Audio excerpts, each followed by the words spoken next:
എന്താണ് പ്രാർത്ഥനയെന്ന് എഴുതി ഡെഫിനിഷൻ അല്ല പഠിപ്പിക്കേണ്ടത്. കണ്ണുനീര് പൊഴിച്ച് രാത്രിയാമങ്ങളിൽ നിന്റെ അപ്പനും അമ്മയും കരയുന്നത് ഒരു കുഞ്ഞ് കണ്ടു കഴിഞ്ഞാൽ അവൻ നഷ്ടപ്പെടത്തില്ല. അല്ലാതെ പ്രാർത്ഥന പഠിപ്പിച്ചിട്ട് കാര്യമില്ല. ഞാനും നിങ്ങളും കാണിച്ചു കൊടുക്കണം. യേശു തമ്പുരാൻ ബലം നേടി.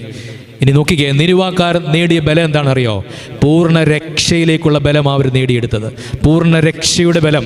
നഷ്ടപ്പെട്ടു പോകും, നശിച്ചു പോകും, ഇല്ലാതാകും എന്ന് പറഞ്ഞെടുത്ത് തന്നെ വീണ്ടും ഒരു തളിര് അവിടെ നിന്ന് രൂപപ്പെടുകയാണ്. പൂർണ്ണ രക്ഷയിലേക്കുള്ള ബലം. പ്രാർത്ഥനയ്ക്ക് അത്ര ബലവും ശക്തിയുണ്ട് എന്നത് ഓർത്തോണം. അതുകൊണ്ട് ഇവിടെ നമ്മൾ കടന്നു വരുമ്പോൾ ഒരു ചെറിയ പ്രാർത്ഥനയാണ്. കർത്താവേ, പാപിയായ എന്നോട് കരുണ ചെയ്യണമേ എന്ന ഈ മനുഷ്യൻ്റെ പ്രാർത്ഥനയുടെ എന്തുകൊണ്ട് യേശു തമ്പുരാൻ ഈ പാപിയായ മനുഷ്യന് പറുദീസ കൊടുത്തു എന്നതിൻ്റെ രണ്ട് ഉത്തരങ്ങൾ ഇതിലൂടെ ഒന്ന് മനസ്സിലാക്കി വാക്കുകൾ അവസാനിപ്പിച്ചോളാം.